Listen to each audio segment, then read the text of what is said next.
Salut, on est chez Nicolas, qui m'accueille chez lui parce qu'il est très sympa. C'est la première fois que je viens chez lui Oui. en 3 ans. C'est pas vrai, je viens ici tous les ans. On est au Canada à l'heure actuelle.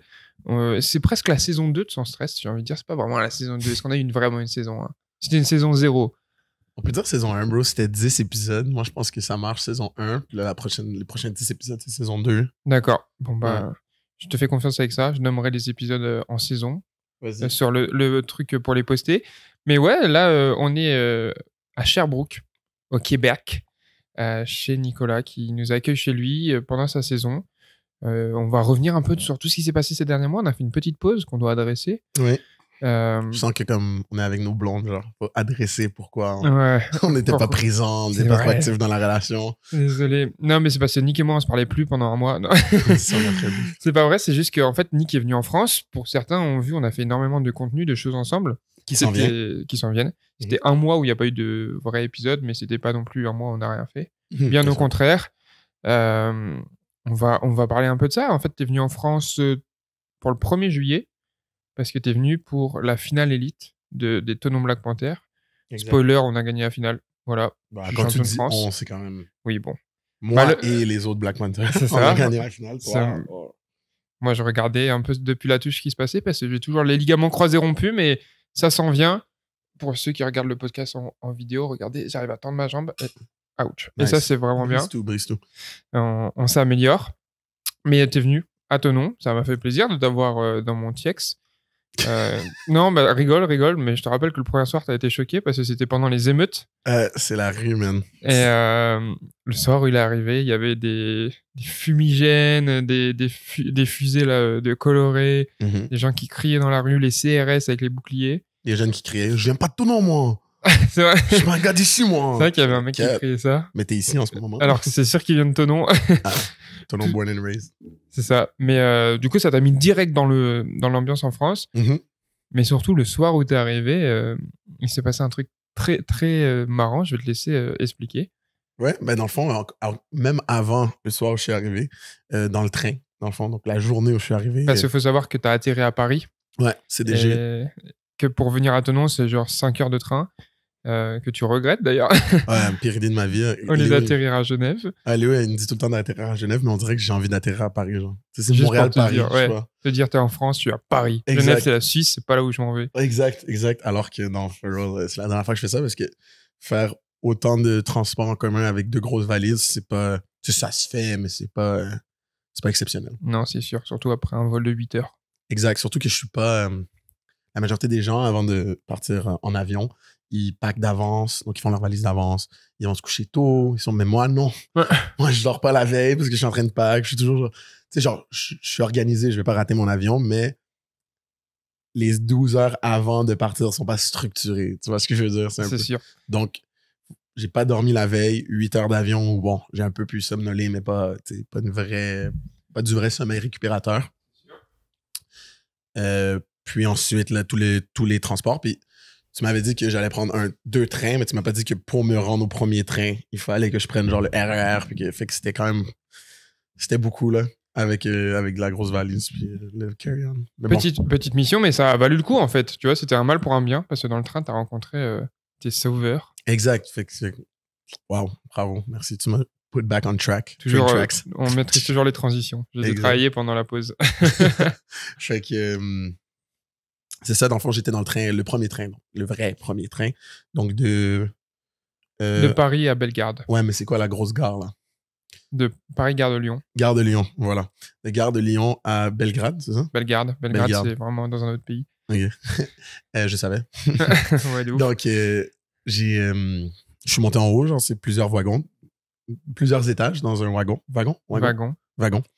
Donc déjà ça c'est étonnant parce que on en a déjà parlé, mais Ouais, il y a pas trop de trains au Canada et quand il y a des il y trains, en a, mais c'est pas autant commun. ouais, c'est pas un utilise truc commun. beaucoup Nous, moins. tout le monde prend le train, C'est mais ça. pas trop ici. Les transports en commun sont dans les grandes villes sont établis, mais c'est moins commun. C'est beaucoup plus la voiture. J'ai pris le train une fois justement pour aller au East West. Vous regarderez l'épisode du East West. Et c'était pas un train à 2 étages. Donc Non. déjà, j'arrive, il y a 2 étages. J'étais comme, oh, Harry Potter. Wow. Il n'y a pas 2 étages, hein, Harry Potter. Ah, c'est pas grave. J'étais là. Il connaît Pourtant, pas les j'étais films. là, en vrai. Hermione, it's not Leviosa, it's Leviosa. Tout le monde est comme, ta gueule. Mais bon, C'est pas le bon pays. t'as pas ri à ma blague. Fait que c'est ça, je suis monté en haut. Ça a pris genre 3 reprises. Les gens m'ont dit non, c'est pas ton siège, c'est pas ton siège. Donc, Ok, ça. bonne chance. Puis ensuite, je descends pour aller aux toilettes une fois que je suis finalement placé. Et je croise Béjac TV. Brice Jacques-André Coquin, qui est un ancien joueur de foot. Enfin, il joue toujours des fois un peu, ça lui arrive. Mais c'est surtout maintenant une personnalité médiatique. Football américain. Il a commenté pour la télé, pour l'équipe, pour tout ça. Il a son média, donc Bijac TV, comme tu as dit. Voilà, pour le football américain, il veut développer ça. Du coup, tu le croises là-bas, dans le train. Exact. Puis déjà, il y a le petit moment de hey, Nick. Puis moi, je suis comme Béjac TV, parce que je connaissais pas son prénom à ce moment-là. Il me dit qu'est-ce que tu fais là? Je dis je m'en vais à Tonon regarder la finale. Et toi, il dit je vais la commentate. Je suis comme oh. Puis long story short, on a vraiment connecté dans le wagon bar là. On a discuté et tout. Quoi? Ils sont rendus sous dans le wagon bar avec des boissons à 17 €. Merci la Fédé. En plus de ça, il était avec d'autres gars de la Fédé, donc à l'arrêt pour les 2 trains là, donc à Bellegarde. J'ai rencontré les gars de la Fédé, boum boum boum. Vraiment, tu sais, on a plein de trucs en commun. Déjà, on aime le foot. Les gars me connaissaient un peu à travers le contenu qu'on fait ensemble. Moi, je connaissais la Fédé à travers la Fédé. Hey. Non, je rigole. Maintenant, on est amis. Mais je connaissais la Fédé à travers les joueurs de foot américains se plaignent souvent en France là, de la Fédé. Mais du bon monde. Et voilà. Après ça, on atterri à... on a atterri. Le train nous a déposés à Thonon-les-Bains. Je t'ai vu. Tu les as salués vite fait. Ouais, ils étaient là. Je suis parti dormir chez toi un peu avant votre walkthrough la veille de la finale. On avait une pratique. Puis, je te laisse continuer pendant que je dormais. Ok. Non, mais c'est ça, en gros, pendant que tu dormais, il y a Brice qui m'appelle et qui me dit hey, Nick, il est là, vas-y, demain, on pourrait lui proposer de commenter s'il est chaud et tout. Donc, moi, je dis je pense qu'il va être chaud, il dort, mais on va voir.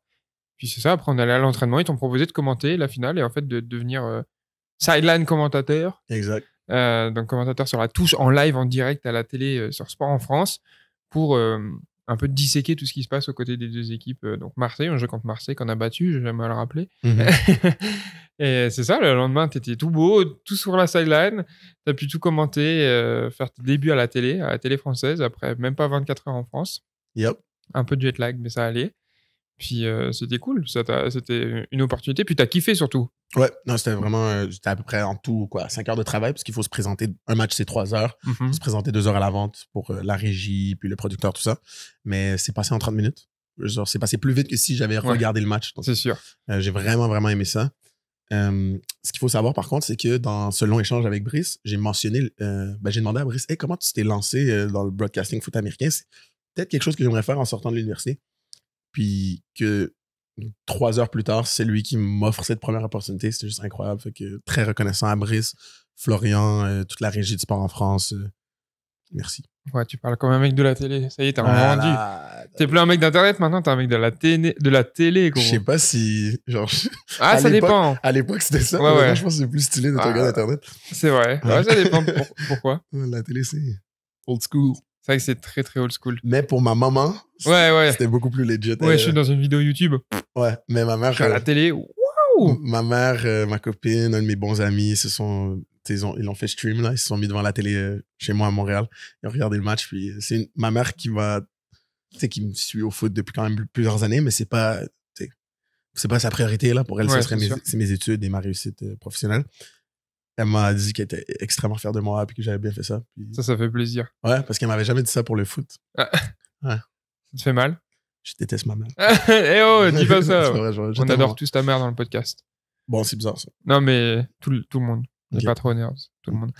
Après ça, on a aussi fait surtout gros événement de l'été. En vrai, c'était nos 1 contre 1. 1 contre 1 France, version France, la première édition. Ça s'est super bien passé. C'était éprouvant, fatigant. On a beaucoup taffé. En vrai, t'es venu 2 semaines et on n'a pas parlé. Non. On s'est pas parlé amicalement. Genre, on n'a pas eu de conversation genre en mode hey, avec ta meuf, ça comment va? vas-tu? Ouais. Non, c'était business. On a enregistré beaucoup d'épisodes du podcast aussi. Ouais, 8, qui sortiront au fur et à mesure. 8, il n'y en aura pas 8 qui sortiront, je vous dis déjà, parce que le débile qui est assis, qui est en train de vous parler, il a perdu des fichiers. Et c'est clairement Léo. Hein. Oui, c'est moi. Ouais. Dans le rush de tout ça, mais c'est pas grave, on réinvitera ses invités, on se débrouillera. Il y en aura à peu près 6 normalement qui devraient sortir. C'est ça. En comptant Samy, donc il en reste 5. C'est là le dernier épisode qui est sorti, c'est Samy, qui est un épisode très cool, où il a pleuré. La honte, imagine, tu pleures sur un podcast. Trop honteux. Alors Et il y a peut-être un épisode qui, lui, va sortir exclusivement sur Patreon. Est-ce que je suis en train de plug le Patreon? Oui. déjà, quel épisode qui va sortir que sur Patreon? Amir. C'est vrai, on avait dit qu'Amir sortirait peut-être que sur le Patreon. Pourquoi? Parce que Il sait pas s'exprimer.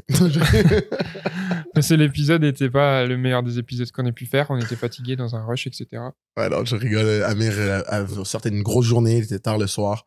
C'est pas l'épisode qu'on trouve qui est la meilleure production, mais pour nos abonnés Patreon, nos abonnés fidèles, je pense que ça va quand même être cool pour vous d'entendre ce qu'Amir avait à nous dire. Puis Amir reviendra pour un épisode qui, lui, va être S'il est sage. grand public. S'il est sage. S'il est sage, c'est ça. Mais un contre un qui se sont très bien passés. Moi, j'étais super content d'avoir fait ça. La vidéo qui marche bien. On a fait plus de 250 000 vues, je crois, à l'heure actuelle, un truc comme ça. Yep. Donc, c'est très cool. C'est vraiment cool que tu dis « on », alors que c'est vraiment juste la chaîne Léo Sartell. C'est vrai. Prends le crédit. Non, mais je dis on, c'est parce que les gens qui regardent, ils ont fait les vues. Moi, j'ai fait la vidéo. Ah, c'est ça que je veux dire. Quel homme. Mais en tout cas, c'était cool. Merci d'avoir bien réagi à tout ça. Après ça, qu'est-ce qu'on a fait aussi? Paris Mousquetaires. Paris Mousquetaires, c'était lourd.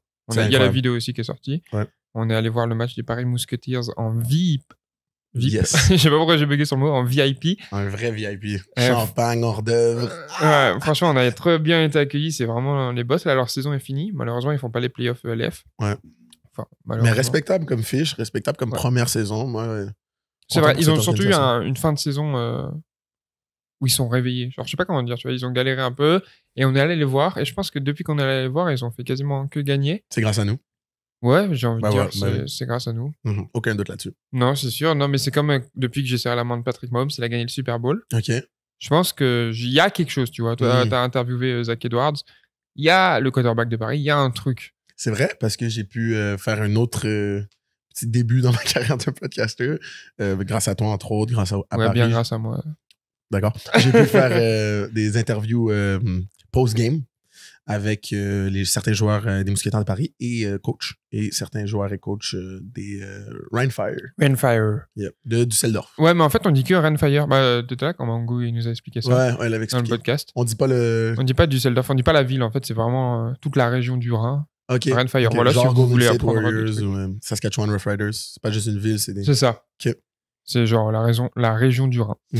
Après ça, qu'est-ce qu'on a fait aussi? On a fait un truc cool. On a fait des sessions de coaching. Oui, entre les deux. Entre tout ça. Ouais. On a rencontré du coup quelques-uns, en tout cas, d'entre vous. Ça, c'était très chouette aussi. Il y avait une femme. D'entre vous. Et ça a fait plaisir de pouvoir partager, d'être là, de donner un peu du savoir, entre guillemets. Bof. Puis... Non, si, quand même. Je rigole. Puis de connecter avec les gens. Donner du savoir, je trouve, c'est de partager notre savoir à la position de receveur. Puis un partage, c'est dans les deux sens. Tu vois que je suis un gars de la télé? Ouais. Un partage, c'est dans les deux sens. Donc, moi, j'ai pu propager des connaissances de foot, mais certains jeunes, par la manière qui bougeaient ou par même des choses qu'ils m'ont dit, m'ont partagé du savoir aussi. C'est du donnant, Léo. C'est sûr, tu as beaucoup appris là-bas, dont du slang français. Ça, c'est très important pour toi. C'est vrai. Un truc important que moi, dont j'ai envie de parler dans le podcast, c'est que je voulais souligner ça. Quand on a lancé ce projet, session de coaching, bien sûr, je profitais de le fait que tu sois en France pour appuyer en mode, regardez, Nick, il joue, il a été All-Star US, donc ça aide à propos du nom, parce que moi, j'ai toujours ce problème un peu de, vas-y, c'est Léo, c'est juste le mec qui fait des vidéos sur YouTube, il connaît pas forcément comment entraîner un receveur. Alors que je n'ai pas honte de le dire, je suis très bien calé sur la technique, sur être un receveur, sur tout ça. 100%. Je suis pas le meilleur athlète physiquement, mais en tout cas, le knowledge est là. Et il y a des gens qui sont venus parce qu'il y avait ton nom et qui seraient jamais venus si c'était que mon nom. Et il y a des gars qui se reconnaîtront s'ils écoutent ça ou pas, mais qui n'étaient pas trop sous ça, enfin qui n'étaient pas trop. Putain, je deviens montréalais, gros, je suis passé une semaine ici. Il y a 10 sous ça. Qui n'étaient pas trop partants à ce que ce soit moi qui leur donne des conseils, etc. Attends, je vais juste mettre un caveat. On a l'impression que. Non. Ils nous ont pas. C'est un statement. Moi, je tiens à dire, j'ai eu l'impression à travers Léo que certaines personnes. Puis c'est plutôt les ressentis de Léo, puis après moi qui a admis à la fin. Parce que sur le coup, j'ai pas réalisé. Mais c'est à travers Léo qui m'a dit hey, t'as pas vu quand ça s'est passé? Comment on dit ça? On discutait de les entraînements qu'on venait de faire après que les entraînements étaient passés. Et on m'a dit t'as pas remarqué lui, par exemple, quand je les coachais, il m'écoutait pas. Quand, ou il semblait m'écouter moins. Ou il soufflait un peu. Il soufflait un peu. Et sur le coup, j'étais là, mais non. Parce que moi, j'ai toujours Moi, depuis que j'ai rencontré Léo, j'ai réalisé assez rapidement que c'est une tête de foot à la position de receveur. Et il n'y a pas beaucoup de personnes, parce que même moi, believe it or not, pour ceux qui font juste regarder le podcast ou regarder les réseaux sociaux, je ne suis pas un très bon athlète. Je suis athlétique comparé à la moyenne des gens, mais dans le monde du foot à haut niveau, je ne suis pas reconnu pour mes capacités athlétiques. Je suis reconnu pour ma technique, la manière que je cours mes routes, ma vision du jeu, etc. Assez rapidement, quand j'ai rencontré Léo à Montmorency, j'ai vu que c'était la même chose. Bon, je suis plus athlétique que Léo parce que Dieu m'a donné, ça c'est, on ne peut pas contrôler ça. J'ai de la raison. Hein. Parce que je suis moitié noir. Exactement. D'accord. Ça me fait plaisir que tu l'aies dit et pas moi. Merci, ça me soulage d'un poids. Merci maman et mes origines haïtiennes. Mais je suis dead. Mais c'est ça. Et donc Léo, qui est un peu moins athlétique que moi, ben c'est encore pire. Il doit encore plus être technique. Il doit encore plus s'assurer d'être carré sur tout l'aspect intellectuel de la game. Donc assez rapidement, on a connecté sur ça, on a bondé sur ça. Et Léo, c'est une des seules personnes, vraiment, là, à part Anthony Mangou, par exemple, qui est juste encore plus haut niveau que moi, mais à qui je fais confiance en lui envoyant mes tapes et tout. Puis que si Léo, don't get me wrong, je suis prêt à écouter les critiques de n'importe qui joue la position de receveur par rapport à mon game, ou même des DB, parce que ça donne une perspective opposite. Mais une personne que je crois word for word, son opinion par rapport à mes routes et tout, c'est Léo. Parce que je sais que lui-même, il doit compenser pour des aptitudes physiques. Et étudier. Puis surtout, en vrai de vrai, c'est que j'ai kiffé le foot vite, et ce que j'ai kiffé dans le foot, c'est tout l'aspect mental, et je me suis renseigné. De toute façon, voilà. Je pense que ça se voit dans beaucoup de secteurs que j'exploite, que ce soit les vidéos, le sport ou quoi. J'aime me renseigner, connaître les trucs. Je suis l'homme qu'on appelle quand son ordinateur il marche pas. Quoi? Non. Si. C'est vraiment moi que tout le monde dit hey, j'ai besoin d'imprimer ça. Hey, tu peux me changer ça sur Photoshop. Hey, ma box elle marche pas. Je t'ai jamais demandé de Photoshop quoi que ce soit. Non, mais par contre, enfin pas légalement, mais en tout cas, tu m'as déjà demandé de réparer une Switch que tu n'avais juste pas branchée, par exemple. Des choses comme ça. Et du coup, en fait, le point où je voulais en venir, c'est que ça m'a fait plaisir qu'au début, il y ait des gars qui soient venus en mode un peu réticents à. Et au final, au fur et à mesure de la séance, ils se sont dit, ouais, il connaît son foot, il sait de quoi il parle. Donc ça m'a fait plaisir. Puis on refera sûrement ça. Donc s'il y a des gens qui sont intéressés, soyez les bienvenus. En tout cas, la France, c'était vraiment un cool voyage. Qu'est-ce qu'on a fait d'autre? On a fait les 1 contre 1. On a fait le coaching, la finale. Je te dis qu'on avait gagné la finale. Ah, je sais. L'événement qu'on a oublié de parler, qui est le meilleur événement de l'année. Tu peux deviner? Non, aucune idée. On a gagné le plus gros tournoi 7 contre 7 de France. J'ai oublié. C'était incroyable. Ouais, avec Nick, Adèle, l'équipe de Cédric, donc Sport US Company, qui est un de mes sponsors et qui est un bon ami aussi. En fait, Cédric, donc ce gars Sport US, qui est le premier... Cisco, c'est son surnom. C'est vrai, il n'y a que moi qui l'appelle Cédric. C'est ça. Sport US Company, qui est le plus gros revendeur de matériel de football américain en France. Je pense même en Europe. Peut-être pas en Allemagne, mais en tout cas. Ouais, si, peut-être, je sais pas, on va le dire. Puis, on va le dire. Le plus grand qui va nous dire quoi? Ça vient nous contredire. Et ben, il montait une équipe pour un tournoi 7 contre 7 organisé en région parisienne. Et ça fait plusieurs années qu'il propose à Adèle et moi, donc Adèle Bavdil, collègue de nous, coéquipier de moi. Collègue de nous. Collègue de nous, coéquipier de moi, et ami de moi. Et ami d'aucun d'entre nous. Et bientôt de toi? Quoi? Ouais. Et cette année, on pouvait, c'était après la finale, on est allé à Meaux, j'ai joué quarterback. Les amis, je ne sais pas jouer quarterback. Je suis content que tu le dises, parce que sinon j'allais le dire. En fait, c'est pas que je sais pas jouer quarterback. Les amis, je ne suis pas capable de lancer une balle à plus de 15 yards. Ouais, c'est vrai. Genre vraiment, Sans qu'il y ait wobble, beaucoup. Ouais. Par contre, bonne vision du jeu.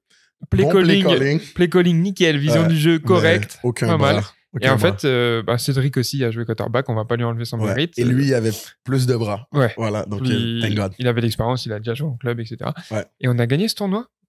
Et ça, c'était incroyable parce qu'il y a des gens qui s'entraînent, qui font des trucs, qui se regroupent, qui font vas-y, on s'entraîne, tout ça. Nous, on est arrivés, on était fatigués.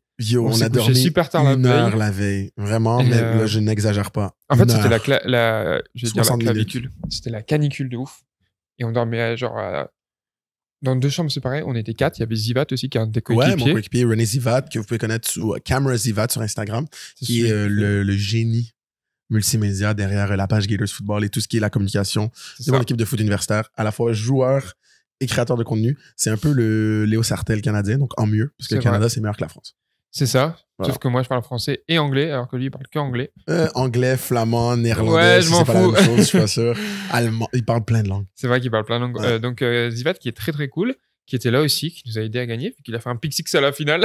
Bro, c'est notre meilleur joueur. Tight end. Le gars, il joue D-line, genre slash. Il joue linebacker slash rusher pour Il nous. joue Edge en vrai. Ouais, pendant longtemps aussi. C'est un gars qui a commencé le foot un peu plus tard dans sa vie. C'est un Européen. Mais pas français. Non. Et. Tous les Français ne sont pas européens. Non, si, tous Quoi? les Européens ne sont pas français. Ouais, c'est ça, ouais, voilà. Tu veux nous parler du Frexit? Mhm. Après le Brexit, le Frexit. C'est ça. C'est ça, qui a été longtemps un teamer pour Bishop. Donc, tu sais, un gars qui était très, très important pour nous sur Special Team, mais qui n'était pas nécessairement un partant, un titulaire, comme vous dites, sur la défensive. Cette année, il est, je pense, sur un rôle plus important de titulaire, ou en tout cas sur une rotation importante. Et c'est un athlète, mais tu sais, c'est un gars que je n'avais pas vu faire des jeux faire comme des jeux ça. athlétiques. Et donc, au 7 contre 7, c'est Il ridicule. a choqué tout le monde. Ah ouais, non, c'était ridicule. Non, Puis, je pense que ça vraiment, c'était comme pas le précurseur pour sa saison qu'il va avoir à Bishop Live, mais ça, pour moi, c'était comme un glimpse de ce qu'il va nous faire cette année. Ouais. Ça a pu aussi, même si c'est le 7 contre 7 en France, tu sais, ça détache un truc dans ta tête en mode, toute ta vie, t'es là, enfin, une longue partie de ta carrière, t'es genre special teamer, tu joues que sur les équipes spéciales, et tu vas en France et tu bowls et tu te rends compte que physiquement, t'es capable de faire tout ça. Exact. Et là, tu dis, en fait, en plus, avec beaucoup moins de stress, tu sais, dans le sens que quand on joue à l'université, il y a une grosse pression et tout. Alors là, on est en vacances, en 7 contre 7, dans un pays où le foot américain est un peu moins développé. Donc, on se dit, on est là pour le plaisir. Donc, tu peux jouer plus loose et peut-être tu peux encore être meilleur que ce que tu peux faire quand tu es stressé. C'est sûr. Donc, non, Zivat, la révélation du tournoi, là, pour de vrai, incroyable. Vraiment. Des jeux offense, defense, des touchdowns clés, des interceptions clés. Alors que moi, j'ai rien fait de ce tournoi. Non, moi, je vais dire aujourd'hui, ça me dérange pas. C'est vrai. Quelques jeux. J'ai pas fait des drops, j'ai marqué quelques fois, mais j'ai pas été impressionnant. J'étais détruit d'être là. Genre vraiment, guys. Ouais, il s'est endormi avant la finale sur une chaise. La finale a été postpone, donc décalée, pardon, je suis trop l'américain, de 10 minutes. Et il était sur une chaise et il s'est vraiment endormi. Ouais. Et on a dû le réveiller. Il était, quoi? Genre vraiment, il s'est endormi sur place, il voulait pas être là. Je vais m'expliquer. L'accueil de Sport Compagnie était incroyable. On a bien mangé. Déjà, c'est hyper beau chez lui. Je vous invite à regarder le SC Garden sur Instagram. Vous pouvez louer sa cour arrière pour divers événements. Oui, je le plug. Mais donc, on était dans cette cour-là. Incroyable. Spa, piscine, jeux gonflables. Lui et sa femme nous ont fait un repas vraiment bien. On était accueillis parfaitement. Par contre, comme c'était si plaisant, on est allé se coucher extrêmement tard. Comme on a dit tantôt, on a dormi 1 heure. Puis, en Europe, c'est pas une critique pour l'Europe, mais c'est moins commun d'avoir l'air climatisé ou la clim, comme vous dites, partout chez nous. Clim. Alors que nous, en ce moment, il y a la clim, là, fort. Donc moi, je suis habitué de dormir dans le froid. Et donc, il faisait quand même très chaud. Il faisait super chaud. Non, il faisait vraiment super chaud. C'était pas marrant. Et c'est aucunement la faute à Cédric. L'accueil était parfait, mais c'est juste c'est vraiment une différence de mode de vie. Donc, j'arrivais pas à dormir. J'ai dormi 1 heure. On s'est réveillé. Et dans ma tête, je sais pas pourquoi, j'aurais dû demander, ça allait être 1 ou 2 matchs. Non. C'était 8 matchs toute la journée. Sur un terrain d'herbe, on était là toute la journée. C'est le fun. Il y avait plein de monde, des gens qui venaient nous demander. 9h à 17h. C'est ça, des gens qui venaient venir nous parler, des gens qui demandaient des photos. C'était incroyable, mais frère, mon corps n'était pas prêt pour ça. Surtout que j'étais en plein entraînement pour ma saison de Bishop. Donc, à Tonon, je me suis entraîné tous les jours. J'étais pas prêt pour ça, guys. En plus, il n'y a plus à Sion. Est-ce que vous dites à Sion? Il pleuvait à boire debout, vous dites ça? Non, ça c'est. Ok, Chris. Il pleuvait beaucoup. Il pleuvait des cordes. Ouais, dès le début. Non, vraiment, il pleuvait hardcore, là. On rigole pas, là. C'était genre. C'était inondation. C'est ça. Et finalement, ça arrête d'un coup. Et là, il se met à faire chaud et ça tape. Donc, juste le contraste de température. Ouais. Pour vous dire, j'étais éclaté. J'ai failli pas jouer la finale. Adèle m'a convaincu. Et parce que j'avais une réelle peur de me blesser par rapport à ma saison. C'est vrai que c'était que quelques semaines avant le début de ton camp, quoi. Voilà. Finalement, tout s'est bien passé. J'ai juste pas été le joueur MVP. Que je pense que... Oui, c'est ça. C'était clairement Adèle. Et après Zivat. Mais j'ai pas été le joueur que je pense que les gens attendaient, qui me voyaient à travers les réseaux de Léo. Mais je m'en fous. J'étais là pour le plaisir. Quand même champion. Ouais. Et par contre, on m'attendait en tabarnak, là. Vraiment, les DB se mettaient devant moi. Ils voulaient. Trop content de jouer contre toi. C'est sûr. Moi, du coup, vu que j'allais les croiser, j'ai joué quarterback. Ouais. Puis voilà, j'ai trouvé ma nouvelle position. Ça y est, j'annonce mon commitment à jouer 100% quarterback. Nice. À temps plein. Bonne chance à cette équipe. Non, en vrai, c'était marrant, mais je veux juste designer les plays. Ouais. Me faites pas lancer le ballon. Je design et je dis à qui lancer, genre où ça va s'ouvrir, mais voilà. Tu pourrais être un bon aussi dans le futur, / receiver coach, c'est sûr. Ouais. Par contre, j'ai quand même vraiment bien joué en défense. J'ai quand même plusieurs passes balles. T'as pas de pic. Non, j'ai pas de pic, man. J'avais vraiment un problème. La balle arrivait là, puis je la frappais. Tu l'as tapé. Ouais, des réactions d'homme de Cro-Magnon. Exact. Mais j'ai vraiment eu beaucoup de plaisir. C'est l'important. Ouais. Puis de toute façon, on a encore plus de plaisir quand on est champion. Donc voilà, double champion cette année. J'ai juste perdu le championnat d'Europe. Je suis un peu triste. Mais on va pas ressasser des souvenirs qui fâchent. Petite update, je l'ai dit vite fait, mais je voulais revenir sur ça. Je crois pas que j'en ai parlé dans le podcast. En fait, je suis sûr que j'en ai pas parlé dans le podcast. Je me suis fait opérer des ligaments croisés parce qu'en fait, la dernière fois, je m'étais juste fait les ligaments croisés, j'avais fait ma réhab. Mais là, ça y est, je me suis fait opérer. Alors, on enregistre ce podcast où il sort. Ça fait 6 semaines. Ça va de mieux en mieux. Je recommence à marcher sans boiter là, ces derniers jours. J'avais mis une story en mode dans 3 jours, je marche quand je me suis fait opérer. Le soir même, je marchais. Le lendemain, j'étais un peu dans le mal, dans mon lit. C'est pas horrible, ça fait pas très très mal, c'est juste long et de la patience. Et voilà, donc c'est ça. S'il y en a qui se demandaient, qui m'envoient comment ça se passe ton genou, tout ça. Si vous écoutez le podcast, ça va bien. Puis j'irai à Cap-Breton en octobre pour faire continuer ma rééducation. Continuons dans les projets à venir. On part aux États-Unis ce week-end. Ouais. On n'en sait rien de trop ce qu'on va faire pour l'instant. Non.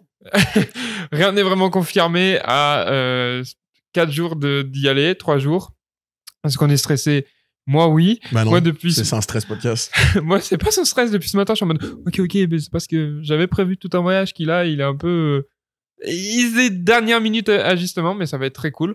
Donc, on vous racontera. Puis, vous aurez les épisodes de Sans Stress là-bas. Voilà, je spoil, j'annonce. Yes, on va record. Tourner. Idéalement 2 personnes. Exactement. Des grands noms. On a bien hâte. On vous spoil rien, mais ça va être très, très cool. Et puis, à côté de ça, je suis venu au Canada pour faire un peu des vacances, voir mon ami Nick que j'ai vu en France, mais on n'était pas amis en France, on était juste business partner. collègues de travail. Et là, il y a ta saison qui a commencé avec Bishop. Faut savoir, pour ceux qui ne savent pas, que je viens toutes les années depuis 2021. Depuis ta première saison ici. Outre la saison Covid, mais on n'a pas joué. C'est ça. Donc, je viens te visiter, te rendre visite ici, voir l'équipe. Puis l'équipe est très cool parce qu'elle m'accueille toujours. J'ai une case dans le vestiaire comme si j'étais un joueur. Cette année, elle est collée à moi, c'est très cool. C'est ça, c'est la première fois. D'habitude, on est un peu à l'opposé. Non, là, je suis bien. Je suis à côté de toi. J'ai accès à la salle de sport, à tout ce qu'il faut pour ma réhab. Athletic therapist, tout ça. Exact. Donc, c'est vraiment très cool. Ils mangent avec nous même. Accès à la cantine. J'ai fait les repas avec vous. C'était cool. Dédicace aux Douis. Et je vous ai vu jouer. Premier match ce week-end à domicile. Ouverture de la saison à domicile. Ouais, 2e match de la saison, premier à domicile.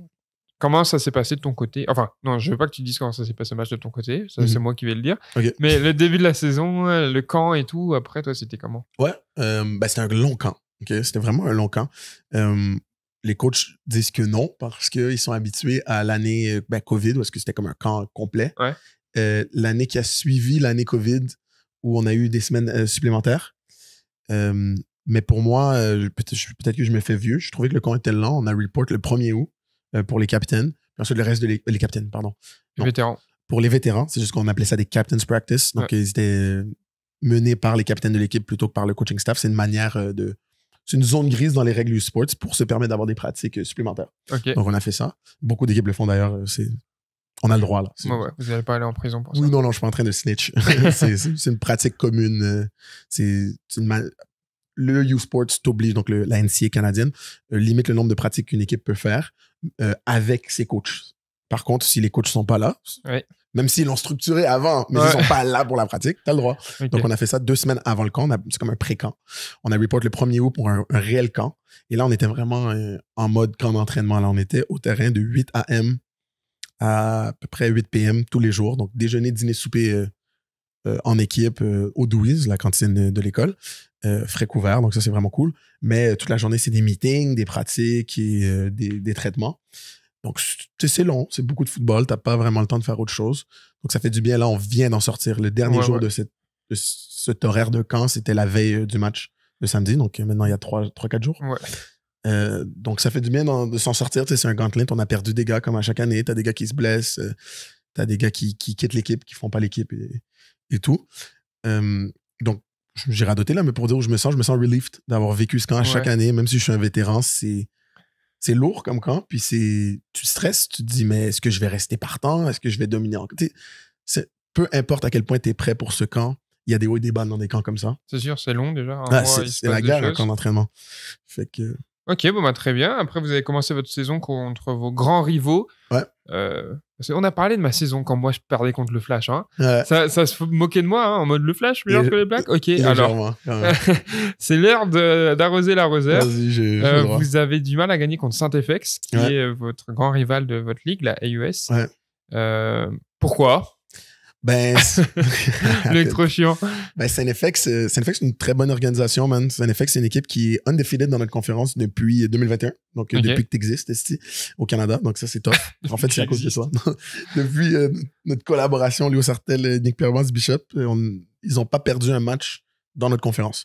Ils perdent seulement quand on sort de la conférence, donc en playoff canadienne. C'est une organisation qui est rodée, qui recrute les meilleurs joueurs à chaque année, qui sont dans d'aller en AUS. Outre nous, là, nous, on est encore meilleurs, mais eux, ils réussissent à avoir les...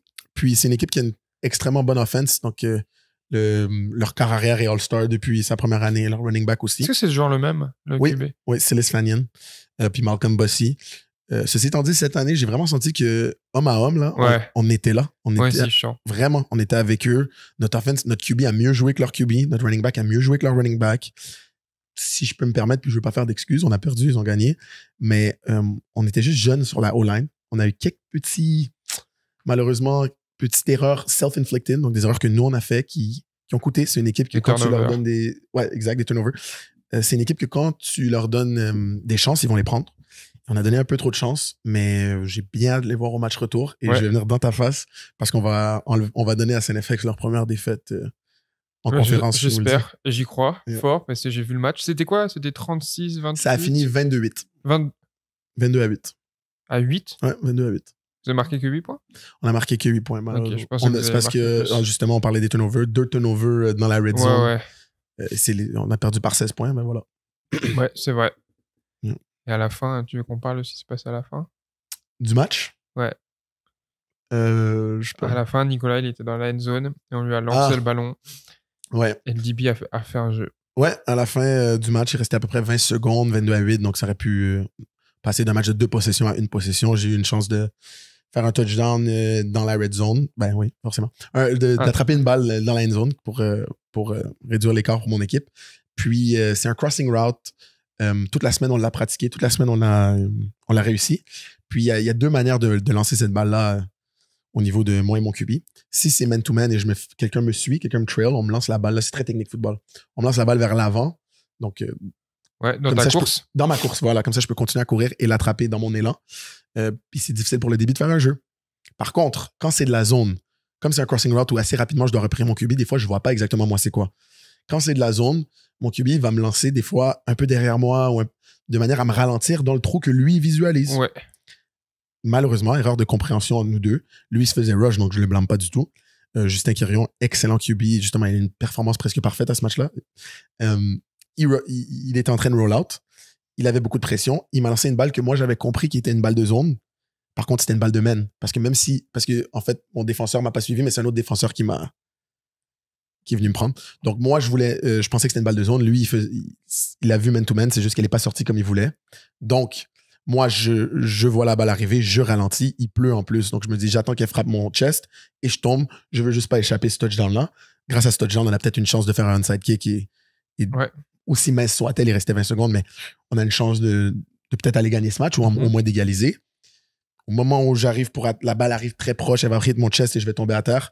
Boum, je me fais plaquer. Boum, il y a un point qui traverse en dessous de mon aisselle et qui frappe la balle. Et incomplete pass. Et là, je me dis, mais merde, j'aurais pu. J'ai eu un moment où j'ai juste arrêté. J'aurais pu attaquer ce ballon-là. J'ai pas voulu prendre le risque parce que je me dis, il pleut. Je vais pas aller avec mes mains. On n'avait même pas les gants. Il pleuvait vraiment. Ouais. Donc, c'est ça. Mais ça, c'est week 1. On fait du tape. On pratique toute la semaine. On a des meetings tous les matins. Moi puis mon QB, on en a parlé au moins 40 fois. Je t'assure que c'est réglé. Ça arrivera plus. Okay. J'attaque ces ballons-là one and out maintenant. En tout cas, j'aime bien quand on continue à dire que ce podcast n'est pas un podcast de foot. Non, du tout.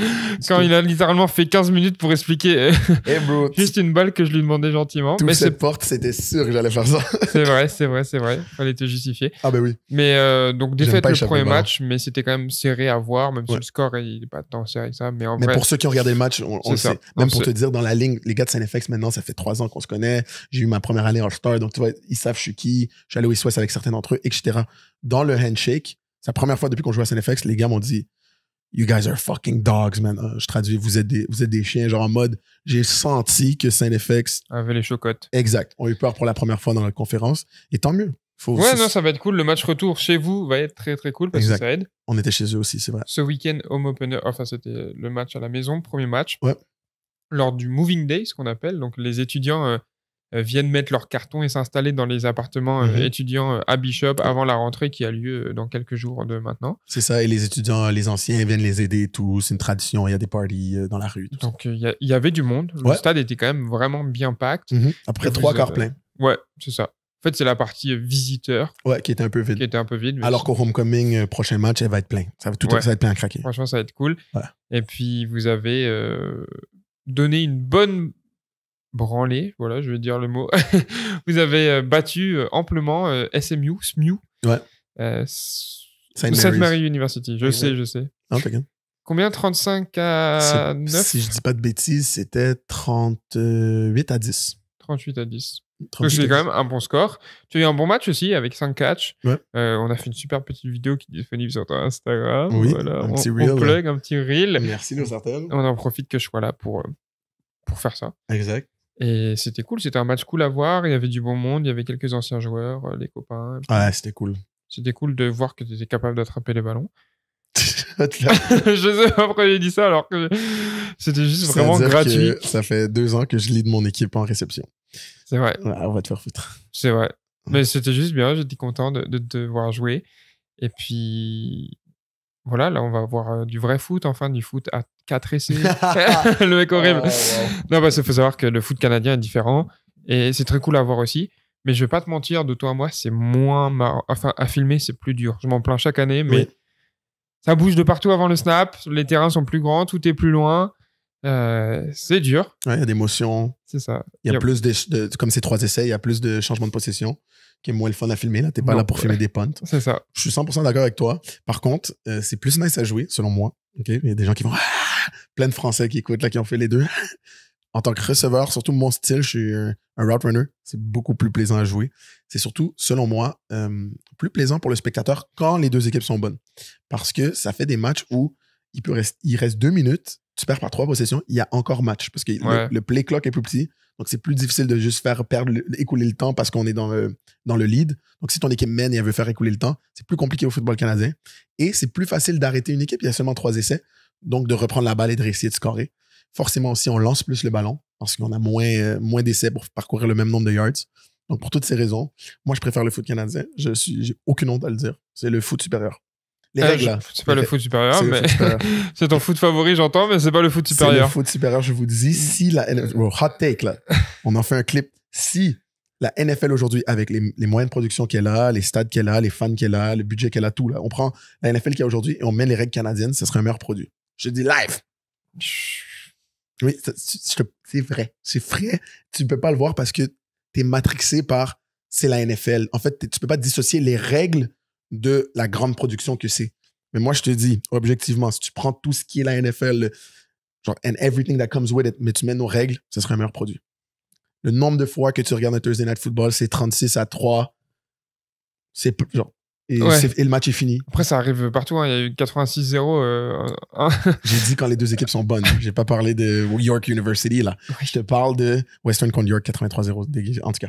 Mais là, je te parle des équipes NFL avec certains des meilleurs joueurs au monde, que la parité est toujours là, même si oui, il y a toujours de la disparité entre la première équipe et la 32e, mais c'est une ligue de parité par le système de draft et le fait que le premier Ouais. la pire équipe a toujours le first overall pick, pardonnez-moi.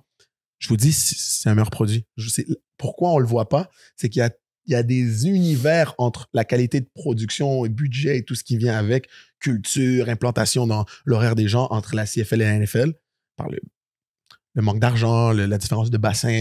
Bon, Mais vraiment, les règles canadiennes sont mieux. Je vous le dis. Tu les préfères. Tu les préfères, elles sont pas mieux, tu les préfères. Mais si elles étaient vraiment mieux, ils prendraient ces règles, la NFL. Ben non. Si quelque chose est mieux, les gens le choisiraient. Ok, bon, d'accord. Dans la vie. Sinon, si c'est mieux et que les gens ne choisissent pas, c'est que c'est pas mieux. Je te rappelle que la majorité de la population allemande en 1945 a voté pour Hitler. Non, c'est pas du tout ce qui s'est passé. C'est vraiment pas ça l'histoire. C'est pas dans les années 45, mais peu Non, importe. mais c'est pas la majorité qui a voté. C'était quasiment un coup d'État. Non, pas du tout. C'était vraiment... Non. Je t'invite à aller revisiter. Le parti nazi, il a été élu démocratiquement. Parce que... Non, toi, t'aurais été leur premier votant, voilà, je le dis. Ben non. Si. Puis c'était pas en 45, je sais très bien que le parti a été élu avant là. Tu vois, ça, c'est depuis quand est-ce que la majorité est associée à la qualité? Le parti nazi, c'est les règles de la CFL. Okay. C'est les mêmes choses. Moi, je suis persuadé que du football à 3 essais, avec des motions, avec un smaller play clock, et après, regarde, je comprends que peut-être 3 essais, c'est trop pour certains, mais en tout cas, beaucoup des règles canadiennes font un meilleur produit. Je vous le dis. Déjà, là, tu prends la NFL aujourd'hui et tu enlèves le play clock de 40 secondes et tu mets 20 secondes, c'est un meilleur produit. Tu enlèves un peu d'annonce publicitaire, c'est un meilleur produit. Oui ou non? Oui. Tu ajoutes d'émotion, c'est un meilleur produit. Je sais pas. Oh, c'est bon. C'est des suceurs de l'Amérique en France, cette année. Mais c'est juste qu'il y a que votre pays qui joue ce sport et que c'est cool, hein, mais je regarde des fois la CFL et j'entends que c'est pas la même production et tout. Mais les grands terrains, on a déjà parlé de ça. Toi, tu dis route runner et tout, c'est mieux sur les terrains grands CFL, mais je suis pas d'accord. Genre, c'est tellement plus technique et précis sur des terrains américains, sur des tracés américains, etc. Oui et non.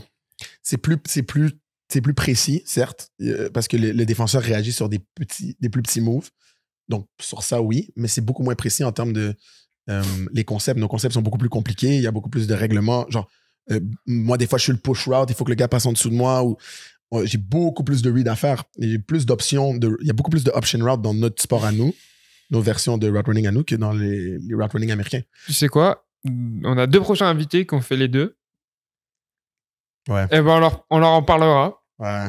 Et on verra leur take. Si ça tombe, ils vont te soutenir. Si ça tombe, non. Non, ils vont pas me soutenir. Voilà, si d'autres gens soutiennent Nicolas, n'hésitez pas à le dire. Non, c'est vraiment mon combat singulier. Moi et genre 5 Canadiens de 60 ans au Saskatchewan. On est les seuls qui pensent comme ça. Je suis d'accord. Fais un parti, fais signer des pétitions et peut-être...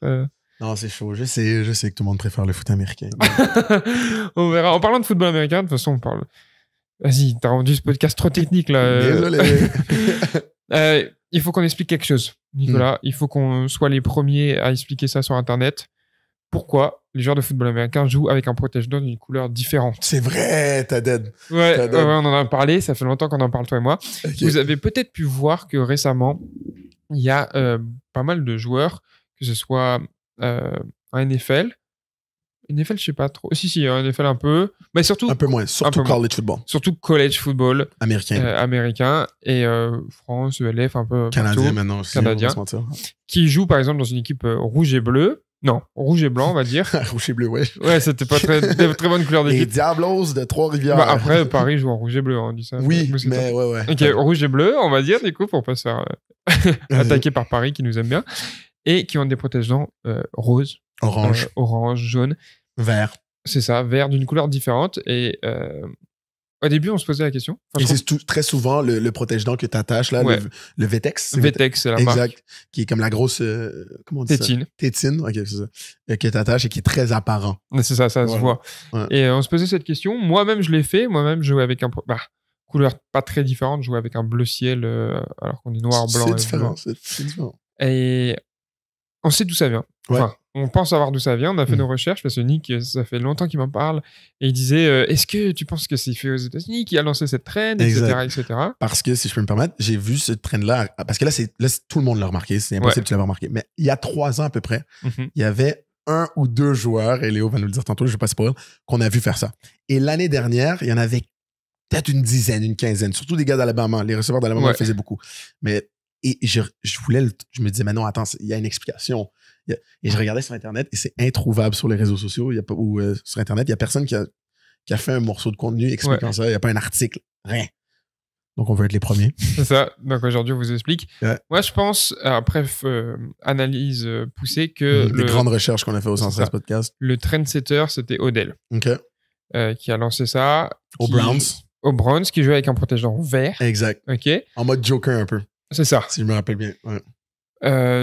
Joker, je pense aussi c'était dans le temps le film de Joker était sorti, ça se peut-tu? Je crois pas que ce soit lié. Je te dirais que je pense pas que ce soit lié personnellement. Je pense juste qu'il jouait avec un protège-dents vert parce que c'était Odell.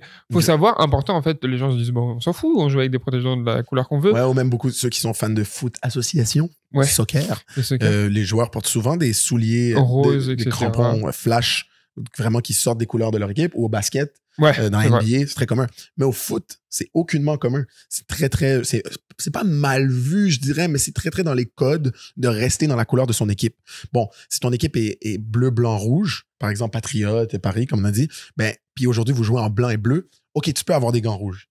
Mais ça, ce serait la limite de ce que les gens font.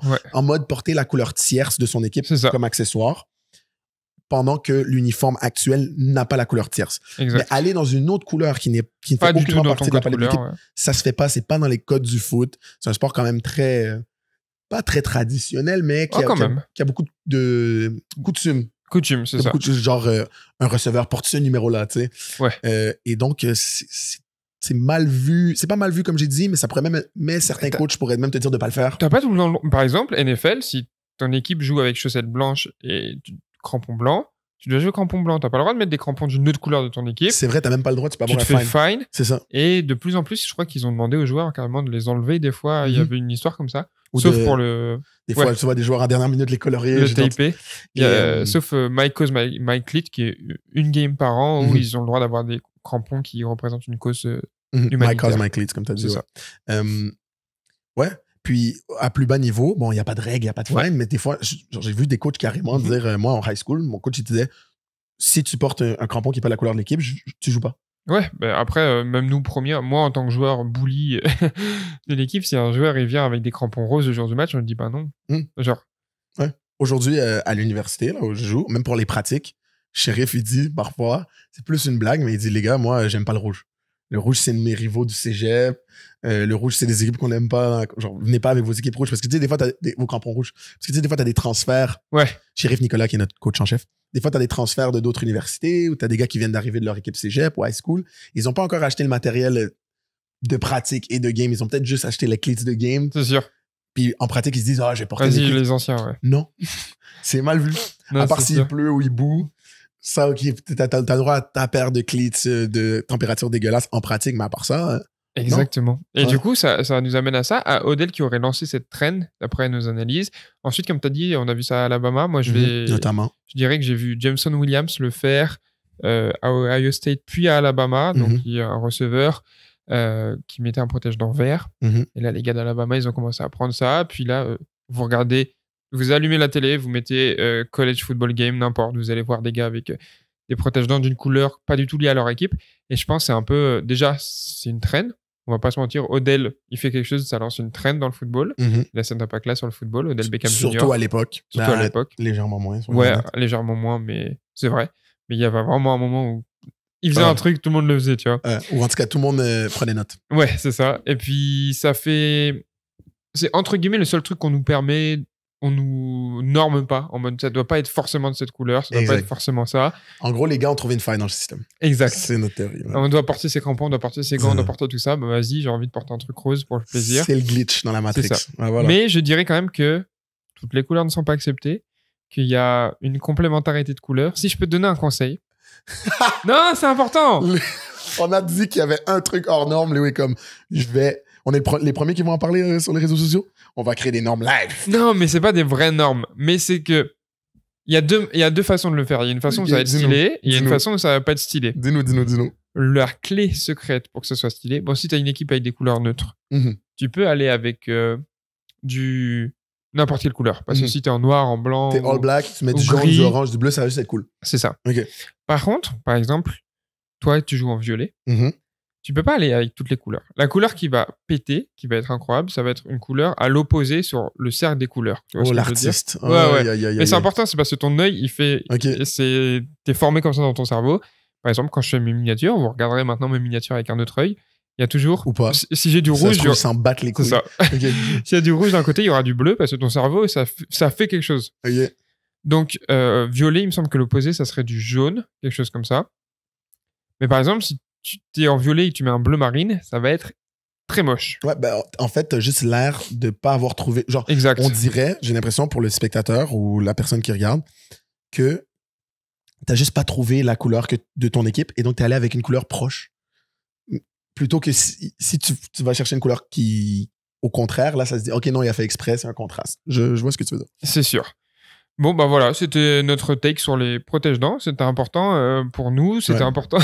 On ajoute au capital culturel exact, du football. Ouais, voilà, il fallait qu'on mette notre pierre à l'édifice. Exact. On a fait les 1 contre 1 français, maintenant on fait une plus grosse pierre, les protège-dents. En tout cas, c'est ça qu'on voulait principalement faire, vous donner un peu des news sur ce qui se passe entre nous, pourquoi on se parle plus. Non, je fais vraiment beaucoup trop cette blague, c'est vraiment mon envie interne. Enfin bref. Non, mais les news, tout ce qui s'est passé en France, tout ce qui va se passer aussi dans les prochains jours. Et pour ceux qui savent, on a un Patreon. Un Patreon, c'est un endroit où vous pouvez venir nous soutenir et avoir accès en avant-première au contenu, avoir du contenu exclusif, pouvoir interagir avec nous. Les membres du plus haut tiers peuvent même faire des appels avec nous 1 fois par mois où on échange, on discute, on apprend des choses, etc. Et sur ce Patreon, j'ai demandé aux gens de nous poser des questions. Parce que, bien sûr, vous avez le droit de nous poser des questions, mais ceux du Patreon sont prioritaires. Et du coup, j'ai quelques questions pour toi, Nick. J'en ai une, en tout cas, tout le monde fera écouter. La question est, demain, la NFL appelle sans stress. Ça vient de Nick Coach, qui est un de nos plus grands supporters. On le souligne. Notre hooligan en chef. Exactement. On l'aime beaucoup. Un de nos premiers Patreonneurs et qui a le plus haut rang. On l'apprécie. Dédicace à Nick Coach. D'ailleurs, je vais dédicacer tous nos Patreonneurs maintenant. Vas-y. Dédicace à Tib aussi, qui nous soutient. Et à Aurel. Voilà, les frérots, on est ensemble. Merci beaucoup. Ça fait plaisir. Si vous voulez aussi nous soutenir, permettre de financer des choses ou de faire grandir le podcast, n'hésitez pas à venir sur Patreon. Parce que là, on va aux États-Unis. Donc, venez sur Patreon, s'il vous plaît. C'est-à-dire qu'on a plus de Patreonneurs. C'est juste que c'est certains tiers qui se font shout-out. Exactement. Vous irez lire. Il y a 3 différents tiers. Comment on dit tiers en français? Tiers. Il y a 3 différents tiers. Donc, c'est les 2 tiers du haut qui se font shout-out à tous les épisodes. Je pense que c'est le tiers le plus haut qui peut poser des questions à chaque épisode et qui vont être diffusées à chaque fois. Tout le monde peut poser des questions à chaque épisode. Ah, bon, pardonnez-moi. Tiers du haut, ils ont les accès avec nous, petites conversations. On a une rencontre 1 fois par mois, une rencontre vidéo-conférence où on discute, mais on peut aussi jouer à des jeux, stream quelque chose. C'est vraiment cool pour de vrai. Donc, si ça vous intéresse, venez rejoindre notre petite communauté Patreon. En ce moment, on est quoi? On est une dizaine?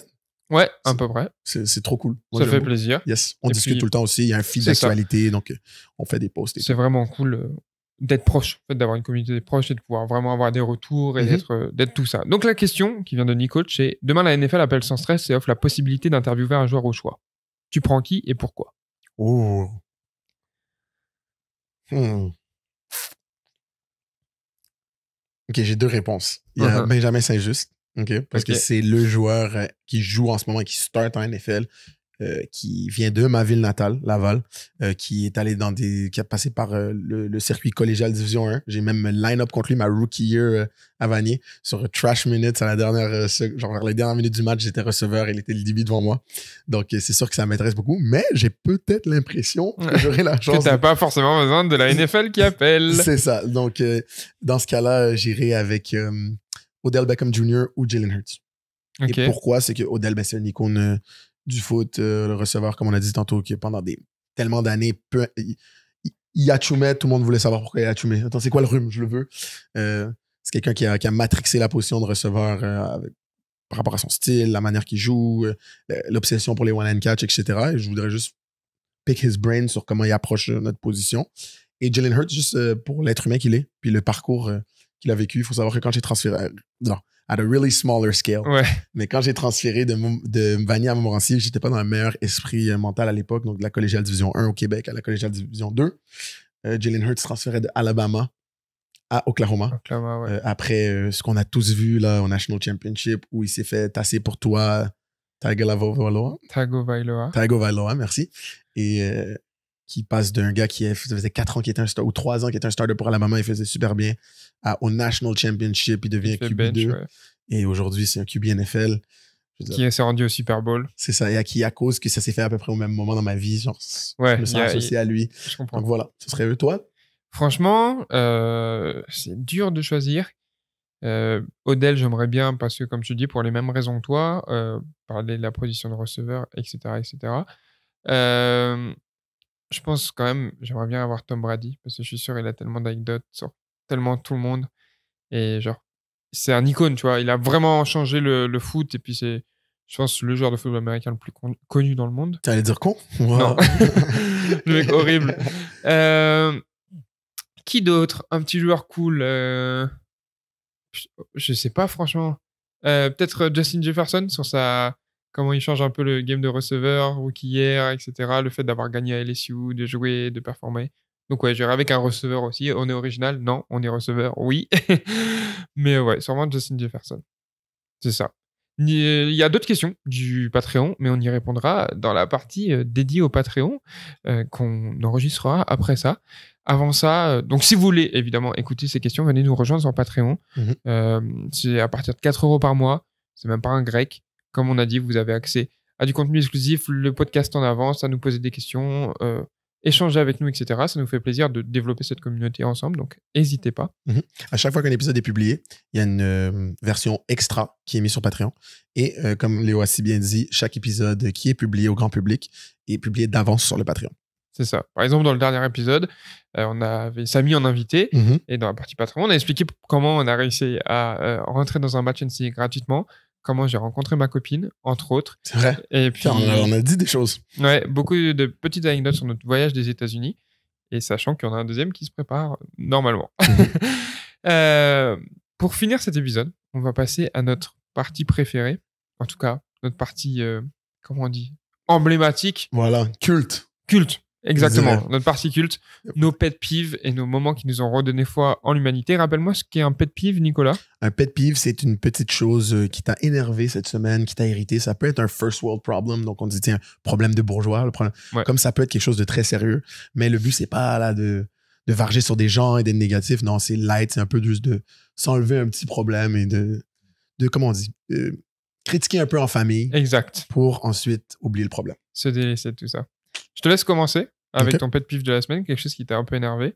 Faut que j'y pense. Non. Je te laisse commencer. Ok, je commence avec le tien. Viens, on essaye, on change pour cette fois. Okay, t'es chaud? Vas-y. Ok, le pet peeve de Nicolas cette semaine, c'est... faut savoir que donc on est au Canada, on est à Sherbrooke, qui est une ville... C'est une grande ville québécoise, mais c'est quand même une petite ville en termes de... C'est quand même une assez petite ville. Ouais. Et, comparé à Montréal. C'est une petite ville comparée à Montréal. Pour le Québec, c'est une grande ville. C'est ça. Pour ce que moi, je suis habitué, c'est une petite ville. Voilà. Exactement. Aujourd'hui, on est ce qu'on appelle le Labor Day, qui est le jour du labeur, qui est l'équivalent de la fête du travail québécois, canadienne, et même nord-américaine aux États-Unis. C'est le même jour. Je savais pas. Donc c'est un jour férié. Mais Nicolas et moi ne savons pas. Enfin, Nick savait, mais avait oublié. Ouais. Du coup, aujourd'hui, on avait prévu d'aller faire des courses pour des choses importantes. Et voilà, Nicolas, il allait faire des courses. Il devait aller nous chercher de la nourriture avant le podcast, aller acheter un cadeau, etc., etc. Au final, tout était fermé. Donc, c'est bien les jours fériés, c'est important la fête du travail. Mais allez travailler, bande de chômeurs. C'est ça. Faites pas ça aujourd'hui. Certains d'entre nous doivent créer du contenu. Okay? Des vrais travailleurs. C'est ça. C'est nous les vrais travailleurs. On bosse les bordés. Ça te va comme pet peeve? C'est parfait. C'est parfait. En plus, t'es pas allé dire la vraie raison pourquoi je suis énervé. J'apprécie. C'est la fête de ma copine. J'ai pas de cadeau. Voilà. Qu'est-ce que je fais? Non, Amazon a eu mon bac. Amazon Prime one day. On va être correct. C'est vrai qu'il avait bien prévu. C'est l'anniversaire de ma copine. Je vais aller acheter ce cadeau à cet endroit à ce moment. Exact. Et oui, là, je vais dire, mais prends-toi d'avance. Je m'étais pris d'avance sur ce que j'allais acheter. C'est juste qu'avec l'horaire de foot, comme je l'ai dit encore, c'était le parfait moment. Lundi, on a off. Ah, mais je savais pas que tout le monde avait off ce lundi. Fuck. Anyway, le pet peeve de Léo. Très bien dit, by the way, Léo. Le pet peeve de Léo cette semaine, moi, je vous dis c'est quoi? Pour ceux qui ont regardé le dernier épisode avec notre cher Samy, je sais pas si c'était dans la version Patreon, donc peut-être que je fais un petit spoil, mais c'est pas grave. Samy, au dernier voyage qu'ils ont fait aux États-Unis avec Léo, il a perdu son permis de conduire.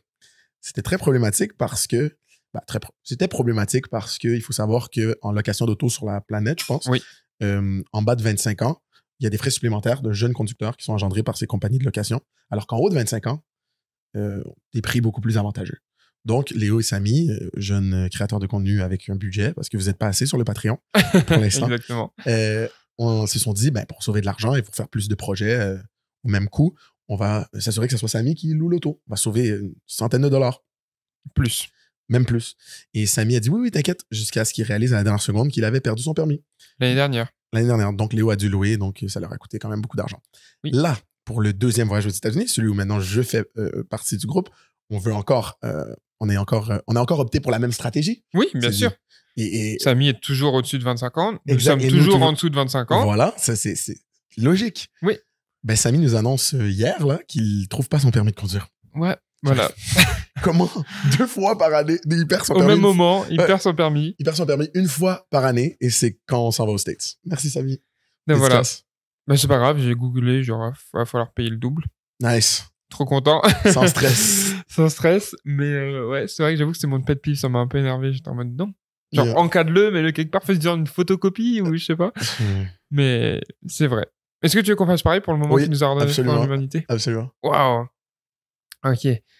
Moi, je peux commencer. Vas-y, commence. Moi, je pense que le moment qui a redonné foi à l'humanité à Léo cette semaine, c'est hier soir. Ou est-ce que c'était avant hier soir? Non, c'était hier soir. Hier soir, on est quel jour? On est lundi? Non, avant hier. Donc, à la fin du match de foot, donc le home opener dont on vous a parlé tantôt, on a fait un petit get-together avec ma copine, car c'était sa fête bientôt, et elle quitte pour sa carrière pro. Quoi? Je sais où tu t'en viens, et le fait que tu penses que ce soit... Mais vas-y. Et on est tous sortis, on a fait le get-together, tout ça.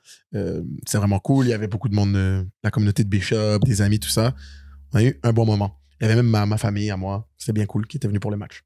Ensuite, on est sortis en boîte. Mais ça, c'était vraiment en dernière minute, c'était pas prévu. Puis ma copine est allée avec son groupe d'amis filles. Moi, je suis allé avec les gars, justement, parce que comme Léo a dit, il y avait des anciens joueurs qui étaient venus. Donc, on est sortis de nos côtés, mais on a fini par se rejoindre quand même. Et quand on s'est rejoint, je me suis dit, attends, je pense que je connais le DJ en haut, là, dans la section VIP du club, parce qu'à la base, on n'avait pas, comme on est allé dernière minute, on n'a pas pris de table, on n'avait rien planifié. Après, on n'est pas non plus des grands clubbers, hein. C'est pas comme si on faisait ça habituellement. Nous, 100%. On va là parce que bon, vas-y, pourquoi pas. C'est ça. Parce que la journée était jeune, il y avait plein de choses à célébrer. Le départ de ma copine, c'était bientôt sa fête. Léo était là. Lulu, l'ancien joueur, était là. On avait gagné. C'était comme... Il y avait une effervescence. Il y avait plein de gars qui sont venus avec nous et tout. Donc, j'arrive, je joue le DJ. Je me dis, pourquoi pas? Je vais au boot. Il me dit, hey! Il dit au gars de sécurité qui peut me faire rentrer. C'est comme une section plus élevée derrière le DJ. C'est vraiment cool. Il y a des sofas et tout. Il me fait rentrer. Et il y a le proprio du club qui est là, avec qui j'avais déjà parlé de peut-être faire de la promotion avec eux. Donc lui, il m'accueille vraiment bien. Il connaissait Léo, parce que quand il m'avait parlé de la promotion, il m'avait dit qu'il avait vu un peu mes réseaux, il avait fait ses recherches. Et donc forcément, si tu vois mes réseaux, tu vois que je travaille tout le temps avec Léo Sartel. Boum, on se salue et tout. Et là, ils nous disent, vous avez gagné en plus et tout. Faites venir toute la section, on fait venir tous les gars. On dit, OK. Tous les gars viennent, ma copine et ses amis aussi. Boum, et on passe une super belle soirée en arrière comme ça. Le DJ, il nous ambiance. Il faut savoir qu'on est à Lennox, Sherbrooke, une ville un peu... c'est un peu comme Léo a dit, une plus petite ville avec des chansons un peu plus country, rock. Mais là, il fait que mettre du rap français, des bangers, des trucs que Léo aime bien. Donc, on passe vraiment un bon moment. On prend des bouteilles finalement. C'est vraiment cool. Je bois toujours pas d'alcool, messieurs, dames. Oui, non, c'est pas Léo. Quand je dis on, c'est moi et certains coéquipiers, justement, qui voulaient célébrer. C'est super cool. Et à la toute fin de la soirée, quand on s'apprête à s'en aller, il faut savoir que Léo a vraiment aimé le DJ, la musique qu'il a mis, parce que ça l'a impressionné qu'on met ce genre de musique au Canada. Et on s'apprête à quitter, on se dit au revoir et tout. Et le DJ dit, hey, Léo, je suis toutes tes vidéos, c'est incroyable ce que tu fais en France. J'adore le contenu, genre le foot américain, tu pousses en Europe, ça, j'aime bien et tout. Et je regarde le podcast aussi. Et genre, Léo a fait, Puis c'est ça, c'était le petit cerise sur le sundae de la soirée. C'est vrai que ça faisait plaisir. Ça m'a fait plaisir. De toute façon, dès que je rencontre un d'entre vous qui me dit ouais. Oh ça, c'est notre timer pour nous dire qu'il faut finir cet épisode au plus sacré. On s'est dit que pour cette saison 2, pour les épisodes, en tout cas, face à face entre moi et Léo, sans invité, on allait réduire le temps. On vous a écouté. On prend vos retours et certains d'entre nous nous ont dit que c'était vraiment bien, mais que vous aimeriez pouvoir le digérer plus rapidement. Et nous, ça va nous permettre de pouvoir en créer encore plus d'épisodes. Donc voilà. Exactement. Du coup, je vais finir ça vite. Ouais. C'est sûr que ça m'a fait plaisir. Ça fait toujours plaisir de rencontrer certains d'entre vous. Donc n'hésitez jamais à venir nous voir, à nous dire on vous adore, sauf toi, Nick, bof, arrête. Ça me fait plaisir quand ça arrive, vous imaginez pas. Je pensais que c'est vrai que ça m'a donné foi en l'humanité. Je vais dire, par contre, le vrai truc qui m'a redonné foi en l'humanité cette semaine, c'est de t'avoir battu à Mario Kart. Tu pensais que c'est ça que j'avais dit? Ouais, je pensais que c'était ça. Non, et c'est ça qui m'a rendu T'es heureux trop con. d'avoir pu prouver ma supériorité à Mario Kart. À la Switch que t'as réparée en la pluguant au mur. C'est vrai. Toi, le moment qui t'a redonné foi en l'humanité, je pense que quand même, tu étais content de faire un match à la maison avec 5 catchs, 5 réceptions devant ta famille, ta meuf, tes amis. Voilà. Et surtout que j'ai la caméra et qu'on puisse en faire une petite vidéo et immortaliser ça. C'était important. On a break le Léo Curse. C'est ça. C'est ça qui m'a redonné C'est foi en vrai. l'humanité. Parce qu'en fait, j'ai une malédiction à chaque fois que je viens voir Nick, il fait 1 ou 2 catchs maximum. J'ai une bonne carrière à l'université jusqu'à maintenant. J'ai eu la chance de faire quelques très bons matchs, mais jamais quand Léo est là. Non. Et j'ai eu la malchance de faire quelques bons matchs moins impressionnants, et c'est tout le temps quand Léo est là. C'est ça. Pourtant, je viens voir 3 matchs par an sur 8. Ouais, c'est ça. 9. Ouais. Et voilà. Et mes moins bons matchs sont tout le temps quand Léo est là. Et mes meilleurs, c'est genre la semaine où il part. C'est ça. Et là, il dit, ouais. Ou alors, l'année dernière, j'étais venu. Oh my God. L'année dernière, je suis venu et j'avais un match qui... En même temps, il y avait un autre match à Sherbrooke, donc c'est dans la même ville, mais c'est une autre équipe qui joue dans une autre conférence et j'étais parti filmer parce que j'étais payé pour filmer. Ouais, lui, on va faire un bon montant pour aller créer du contenu parce que ces équipes-là, ils ont toujours besoin de vidéastes. C'est ça. Léo est allé parce que ça allait couvrir quelques frais du voyage. C'est ça. Et j'ai fait 2 télés. Voilà, et j'ai loupé ça. Ouais, et il est revenu justement pour la fin du match. Il était content pour moi, mais il était tellement dégoûté de ne pas avoir filmé. C'est là. C'est pas grave. C'est vrai que là, tu sais qu'on a retourné le couteau dans la plaie, j'y repense et je suis dégoûté. J'ai été content d'être à l'autre match, mais genre je me dis, 2 TD et tout, j'ai loupé. Bon, c'est la vie. Bah oui. C'est ça. Mais en tout cas, merci de nous avoir écoutés pour cet épisode de Sans Stress. Pensez à vous abonner au Patreon si vous voulez un peu plus d'extra. Et puis on se retrouve la semaine prochaine dans un nouvel épisode. C'est ça. Et jusque-là, restez connectés. Non, ça, c'est YouTube. Ouais, non, là, tu vas pas... Ici, on dit prochaine. ciao, zao. Ciao, ciao.